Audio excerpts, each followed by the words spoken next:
Karolinska Institute in Stockholm. I wish I could have been with you, but unfortunately for different reasons I could be there. So I hope you're having a really great time at the third Global Symposium on Health Systems Research.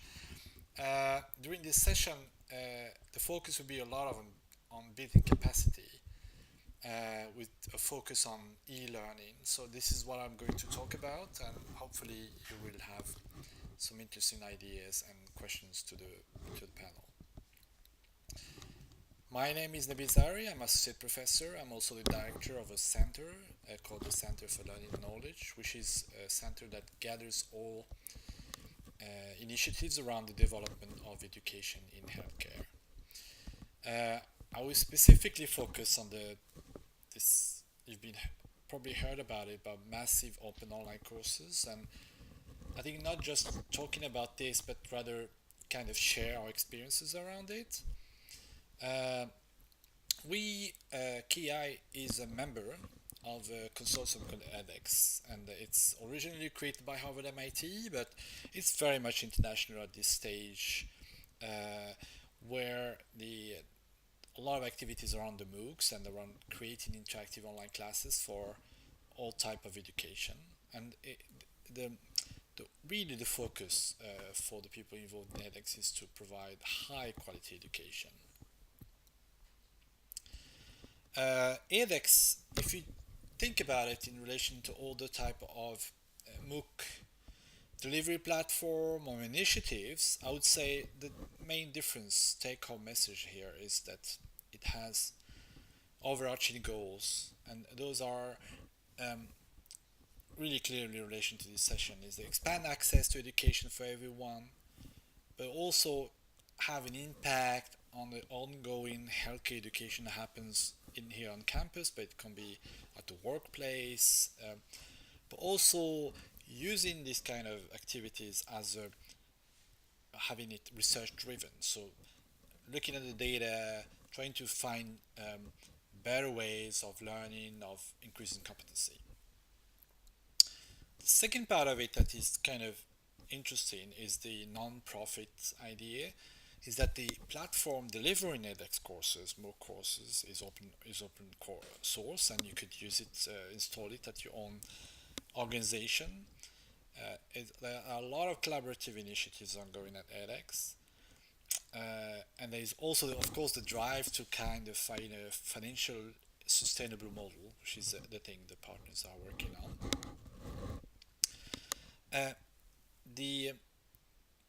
The interest around edX, I think the interesting part of it is the fact that it's kind of creating some kind of momentum. There is an example of Google that just gave up their own platform and now is actually funding in the further development of this open source platform. But higher up, you would see there are nationwide countries actually adopting this open edX platform to actually set up their own MOOC initiatives. And it is kind of a global. I mean, you have these Asian countries, Europe having this initiative. Another aspect is quite interesting is the introduction, new organizations coming in that are not higher education, higher universities. You can see lower down there is the IMF coming in. So it's kind of, I think, starting to get to the core of it, which is not just being some kind of parenthesis, something with for universities, but actually getting acceptance even outside of the higher education sphere. The edX consortium has partners, and currently I would say partners from most continents. In relation to the global health, it's very important that it does not become some kind of continental centric, and there are partners from, if say, pretty much different countries.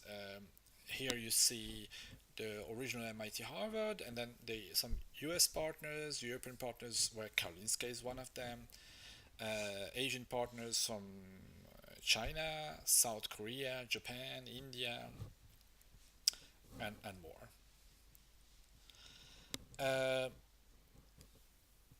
What happens then, I would say, is the starting to get institutions engaged in edX was, I think, a really interesting step. Here is an example of the French government and also the Chinese coming on board, creating their own. So this kind of institution adoption, I think, will make a difference along the way. In terms of currently the course offering is quite wide. I mean, if you go and have a look at it, you have courses created by the partners in many different areas, from law, history, science, engineering, social science, computer science, public health is actually getting really, the number of courses that public health is increasing. Here you see my own page as a student. I'm currently taking a course on computer science, software service, artificial intelligence. I'm also looking into computer graphics and science of happiness. And you see, like, my profile will be someone into professional development idea. I use MOOCs as a person to get to know about new topics, but also to engage as a person in my own competency development. And you see a lot of people engaged are professionals trying to acquire new knowledge, update their knowledge. But also, until recently, the high school students, courses aimed at high school students, have also been introduced. So if you think about the books, I mean, there's a common question says that MOOCs in relation to online learning. I mean, online distance learning is not a new phenomenon, I would say. What is actually new, would say, is the massiveness, is the fact that it's open. There are no requirements to get in. But in terms of design, you still find the lectures, the readings, the functions you expect from other types of distance learnings. This is an example of one of the ongoing course currently ongoing from KI.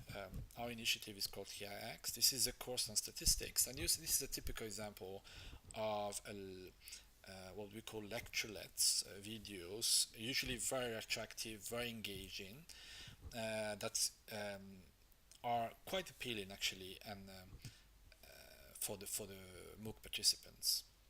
Also, a lot of the MOOCs, in order to achieve this massiveness, a lot of the self-assessment is auto-scored, and this is a way to really cope with the large engagement, a large number of participants, while maybe the forum is where the physical interaction with the teacher assistants, the teachers, and peers happens.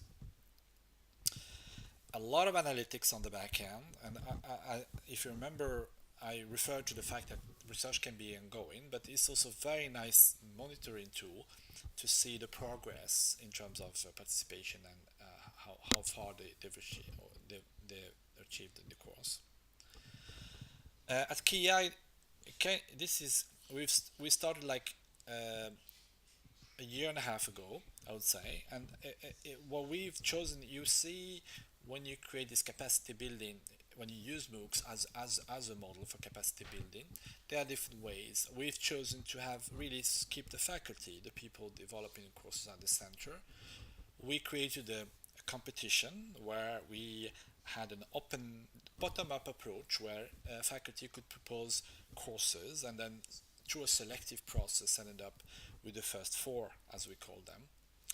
The first four are two ongoing, and I would say the statistics and the behavioral medicine is currently ongoing. But I think it's for you, the most interesting one are remaining, and those are the ones that will be delivered later this year. And I would say one of the champions is going to be the global health, introduction to global health, that will actually be led by Hans Rosling. It's very internationally known. I think it is going to be a really interesting course. And the second is very interesting, and I think Merrick there will be maybe able to talk more about it, is in terms of capacity building, is finding ways to actually run pragmatic randomized trials, doing intervention is probably the one I will attend as a participant, and I'm looking forward to it to being delivered around, I think, later this year.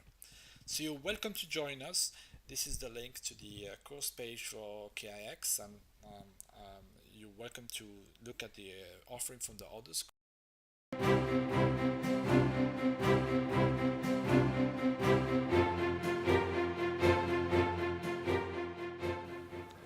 A warm welcome to Karolinska Institutet. My name is Anders Hamsten and I am the Vice Chancellor of Karolinska Institutet. Karolinska Institutet is one of the world's leading medical universities.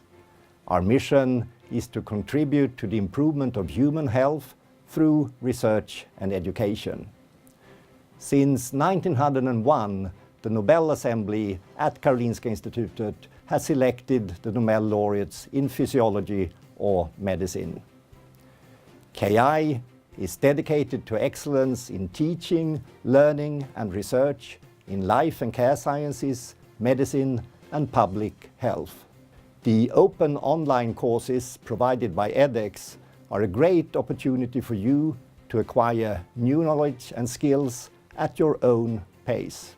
Being involved in the production of a massive open online course is of course an interesting experience, and it's been a challenge. Behind the scene, this has been a true collaboration project. We have had students, we have had the video team, we have had the faculty and designers, and people are really learning from each other. So I think that joining one of our courses will mean that you have the opportunity to learn from top researchers at Karolinska Institutet. It's been so exciting to try to learn how to use a new platform. The edX platform is like learning a new language. You need to think about how you're going to create interactive exercises for students from all over the world, from all walks of life, from all ethnic backgrounds.